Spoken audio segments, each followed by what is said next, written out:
Hello friends, कैसे हो सारे। मैं विक्रम और आप सभी अच्छे होंगे। आज के वीडियोस में हम बात करेंगे जो अपना ऊष्मा गतिकी जो है थर्मोडायनेमिक, उसके टॉपिक के जो 25 क्वेश्चन है वो हम डिस्कस करेंगे गाइस। बहुत इंपॉर्टेंट वीडियो जो है आज का हमारे लिए, यदि आप पीवीएफटी की प्रिपरेशन करते हैं, साथ ही में अगर आप जो द हेड जिसे अब एडी ADDET बोलते हैं, अगर उसकी आप प्रिपरेशन कर रहे हैं तो आपके लिए ये वीडियो बहुत महत्वपूर्ण रहने वाला है। तो गाइज आप वीडियो को एंड तक देखिएगा, क्योंकि इसमें आपको इसमें जो है हिंदी और इंग्लिश दोनों में क्वेश्चन मिलने वाले हैं। तो फर्स्ट क्वेश्चन है, ऊष्मागतिकी का नियम किसके संरक्षण पर आधारित होता है? Which is the protected by the first law of thermodynamic. तो ऑप्शन है संवेग, ऊर्जा, ऊर्जा और संवेग दोनों, इनमें से कोई नहीं। तो बी आंसर रहेगा अपना ऊर्जा या एनर्जी जो रहती है गाइस, वह ऊष्मागतिकी का प्रथम नियम में जो ऊर्जा रहती है वह संरक्षित रहती है। बहुत ही महत्वपूर्ण क्वेश्चन। सेकंड क्वेश्चन की ओर बात करें हम कि निम्नलिखित द्रव्यों में से कौन सा ऊष्मा का सबसे बहुत अच्छा चालक है? ऑप्शन है कि इथर, बेंजीन, पारा या पानी। तो पारा यहाँ पर बात करेगा, तो पारा जो रहता है वह विद्युत का सुचालक माना गया है, अच्छा तरह से चालक इसे माना गया है। कि which of the following liquid is a very good conductor of heat. तो इथर, बेंजीन, मरकरी या वाटर। तो ये रहेगा गाइस सी, मरकरी। मरकरी या पारा जिसे हम बोलते हैं विद्युत का एक अच्छा सुचालक माना गया है, और इसे द्रव्य धातु के रूप में भी बताया गया। पारा जो है द्रव्य धातु के रूप में भी इसे माना गया है। हाँ, आगे थर्ड क्वेश्चन की हम बात करें, निम्नलिखित में से किसकी ऊष्माधारिता अधिक होती है? बेंजीन की, जल की, या सोने के टुकड़े की, या लोहे के टुकड़े की। तो which of the following has more heat capacity. तो ये रहेगा हमारा बी, जल। तो यहाँ पर जल या वाटर की हम बात करें तो इसकी ऊष्माधारिता जो हीट कैपेसिटी जो होती है सबसे अधिक रहती है।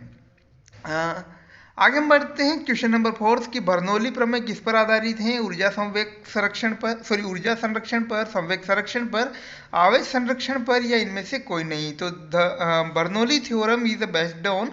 तो ये रहेगा हमारा ऑन एनर्जी कन्वर्जन। तो जो ऊर्जा संरक्षण है उस पर गाइस बर्नौली प्रमेय आधारित है। बहुत महत्वपूर्ण प्रमेय है ये। आपको जो है जो एक सीधी अगर हम बात करें तो ये आपको बहते हुए पानी वाली जो नली होती है वो आपको वहाँ पर बर्नौली की थ्योरम अप्लाई दिखाई देती हैं। इसके बाद एंगस्ट्रम क्या मापता है? ऑप्शन की विच डज एंगस्ट्रम मेजर। तो तरंग दैर्ध्य, आवर्तकाल, आवृत्ति या समय। तो ये हमारा रहेगा वेवलेंथ या तरंग दैर्ध्य। तरंग दैर्ध्य जो रहता है एंगस्ट्रम में मापा जाता है। आगे नेक्स्ट क्वेश्चन की चाबी भरी घड़ी में कौन सी ऊर्जा होती है? स्थितिज ऊर्जा, गतिज ऊर्जा, संचित ऊर्जा या यांत्रिक ऊर्जा। कि what is the energy in कीड क्लॉक। तो पोटेंशियल एनर्जी, काइनेटिक एनर्जी, या स्टोर्ड एनर्जी, या मैकेनिकल एनर्जी। तो ये आंसर हमारा राइट रहेगा, स्थितिज ऊर्जा या पोटेंशियल एनर्जी की हम बात करें तो अगर एक चाबी भरी घड़ी में जो होता है एक पोटेंशियल एनर्जी या स्थितिज ऊर्जा संरक्षित रहती है। आगे हम बात करते हैं नेक्स्ट क्वेश्चन की ओर, क्यूसेक से क्या मापा जाता है? कि what is measure by cusec. Option है जल की बहाव, जल की गहराई, जल की मात्रता, या जल की शुद्धता। तो राइट आंसर रहेगा हमारा कि जल का बहाव। जल का बहाव जो है गाइस क्यूसेक से मापा जाता है, कि फ्लो ऑफ वाटर। यदि आपने सुना होगा कि कहीं भी बांध या डैम में जो पानी अगर उसके गेट ओपन किए जाते हैं तो वहाँ पर जो पानी का बहाव जो मापा जाता है क्यूसेक के साथ मापा जाता है। नेक्स्ट क्वेश्चन की ओर हम बात करते हैं कि अदिश राशि कौन सी है। तो what is the scalar quantity. Next है कि बल, आघूर्ण, ऊर्जा, संवेग, या ये सभी। तो बी आंसर रहेगा हमारा एनर्जी। एनर्जी या ऊर्जा जो रहती है गाइस अदिश राशि हैं। अगर इसके बारे में अगर आप ट्रिक भी जानना चाहते हो तो पहले वीडियो में हमने डिस्कस में अच्छी तरह डिस्कस किया है ट्रिक के माध्यम से, तो वो आप यहाँ पर देख सकते हैं। आगे हम बात करते हैं क्वेश्चन नंबर 9 की विद्युत मात्रा की इकाई क्या है। तो विद्युत धारा जो होती है उसकी इकाई क्या है? ऑप्शन है ओम, वोल्ट, एम्पियर या वॉट। तो ये रहेगा एम्पियर। एम्पियर या विद्युत धारा जिसे हम बोलते हैं उसकी मात्रा जो या एसआई पद्धति में इसकी इकाई जो रहती है एम्पियर रहती है। What is the unit of the electric quantity. तो विद्युत धारा जो होती है उसकी मात्रा की अगर हम बात करें तो करंट का जो मात्रक होता है वो होता है एम्पियर। बहुत इजी क्वेश्चन है ये गाइस। नेक्स्ट हम बात करें मानव के दो महत्वपूर्ण भाग होते हैं जिनमें चुंबकीय क्षेत्र उत्पन्न होना अनिवार्य है। ऑप्शन हाथ और पैर, मांसपेशियों तथा हृदय, हृदय तथा मस्तिष्क, नेत्र तथा द्रक तंत्रिका। तो सी आंसर रहेगा हमारा हृदय और मस्तिष्क। जो ह्यूमन बॉडी में हार्ट और जो ब्रेन है उसमें मेनली जो विद्युत चुंबकीय क्षेत्र या मैग्नेटिक फील्ड वाली बात करें तो वो यहाँ पर जनरेट रहता है। कि which are the two important part of human in which it is necessary to generate magnetic field. तो ये रहेगा सी हमारा हार्ट एंड ब्रेन। आगे हम बात करते हैं कि किस वस्तु का प्रतिबिंब आँख के जिस भाग पर पड़ता है वह है। तो प्रतिबिंब कहाँ पर बनता है? ऑप्शन है कॉर्निया, रेटिना, आइरिस या पुतली। तो बी रहेगा हमारा रेटिना। रेटिना जो रहता है गाइस वहाँ पर हमारा प्रतिबिंब बनता है। बहुत महत्वपूर्ण क्वेश्चन कि the part of the I on which the image of an object fall it is. तो ये रहेगा हमारा रेटिना। आगे हम क्वेश्चन की बात कर रहे हैं कि किसी मनुष्य के शरीर का सामान्य तापक्रम कितना रहता है? 65 डिग्री और 95 डिग्री और 98 डिग्री। ये गाइस हम यहाँ पर फ़ारेनहाइट की बात कर रहे हैं। ओके, तो फ़ारेनहाइट में जो ऑप्शन दिए हमारे 65 डिग्री, 95 डिग्री, 98 डिग्री या 99 डिग्री। तो गाइस सी आंसर रहेगा हमारा 98 डिग्री। कि what is the normal temperature of the human body. तो ह्यूमन बॉडी का जो नॉर्मल टेम्परेचर जो रहता है 99 डिग्री रहता है। इसके बाद आगे हम बढ़ते हैं। निम्नलिखित में से किस द्रव का घनत्व सबसे कम है? मरकरी, पेट्रोल, स्वच्छ जल या नमकीन जल। तो बी आंसर रहेगा पेट्रोल। पेट्रोल जो रहता है गाइस सबसे कम घनत्व उसका रहता है। Which of the following has the lowest density. Okay, density lowest अगर हम बात करें तो पेट्रोल जो हमारे पास ऑप्शन है उनमें से रहेंगे। आगे के क्वेश्चन की हम बात करें। सूर्य की ऊर्जा उत्पन्न होती है ऑक्सीकरण द्वारा, नाभिकीय विखंडन द्वारा, आयनन द्वारा या नाभिकीय संलयन द्वारा। तो the energy of the sun is generated. तो ये रहेगा बाय न्यूक्लियर फ्यूजन। तो नाभिकीय संलयन के माध्यम से जो है सूर्य की ऊर्जा उत्पन्न होती है। सांत्वना की इकाई है। बहुत महत्वपूर्ण क्वेश्चन है गाइस और पहले ये क्वेश्चन पूछा भी जा चुका है। तो ऑप्शन है पॉइस, पॉइजोली, पास्कल या इनमें से कोई नहीं। तो ये रहेगा पॉइस यानी फर्स्ट वाला। कि which is the unit of viscosity. तो सांत्वना जो होता है उसकी मात्रक जो होता है पॉइजी कहलाता है।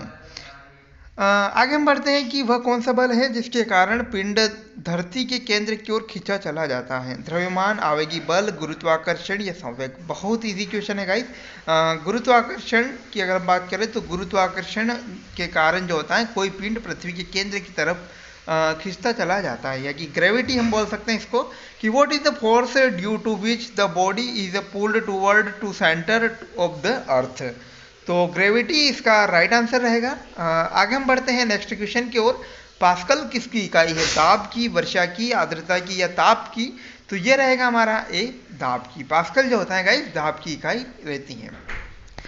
गुरुत्वाकर्षण के सार्वभौमिक नियम का प्रतिपादन किसने किया? गैलीलियो ने, न्यूटन ने, कोपरनिकस ने या इनमें से कोई नहीं। तो who proposed the universal law of gravitate. तो ये होगा हमारा न्यूटन। न्यूटन ने जो है सबसे पहले गुरुत्वाकर्षण के नियम को दिया था। ओके, निम्नलिखित में से कौन सा वेक्टर मात्रा है? तो ऊर्जा, तापमान, बल या चाल। तो वेक्टर जहाँ पर कौन दर्शाता है या तो ये रहेगा सी हमारा बल। कि which is the following vector of quantity. मात्रा का जो यहाँ पर वेक्टर है मात्रा यानी तो उसका जो रहेगा बल। ओके, नेक्स्ट हम बात करें खाद्य ऊर्जा की। हम किस इकाई को माप सकते हैं? जूल से, कैलोरी से, अर्घ से या इनमें से कोई नहीं। तो in which unit can we measure food energy. यानी कि जो ऊर्जा जो होती है उसकी मात्रा खाद्य एनर्जी को हम कैलोरी में मापते हैं। बहुत ही महत्वपूर्ण क्वेश्चन है ये। आगे हम बढ़ते हैं। रोगियों के नाक, कान, गले आदि की जांच के लिए डॉक्टर प्रयोग करते हैं समतल दर्पण, उत्तल दर्पण, अवतल दर्पण या इनमें से कोई नहीं। तो ये रहेगा हमारा सी अवतल दर्पण। तो to examine the nose, ear, throat etc of the patient the doctor use. तो ये रहेगा हमारा कॉनकेव मिरर। कॉनकेव मिरर का जो कॉनकेव लेंस आएगा, क्योंकि लेंस का उपयोग जो है डॉक्टर यहाँ पर जांच में करते हैं। थोड़ी मिस्टेक रही है यहाँ पर। तो जो अवतल लेंस जो होता है उसका उपयोग डॉक्टर के द्वारा किया जाता है। आगे हम बढ़ते हैं। आँख की पुतली किस प्रकार का कार्य करते हैं? परिवर्तित द्वारक की भांति, दृढ़ तंत्रिका की भांति, पुतली की भांति या अन्य। तो आँख की पुतली जो होती है गाइस वो जो होता है परिवर्तित द्वारक की भांति कार्य करता है। How does the pupil of the eye function? तो like a variable gate. Okay, एक परिवर्तित द्वार की भांति यहाँ पर व्यवहार करती हैं।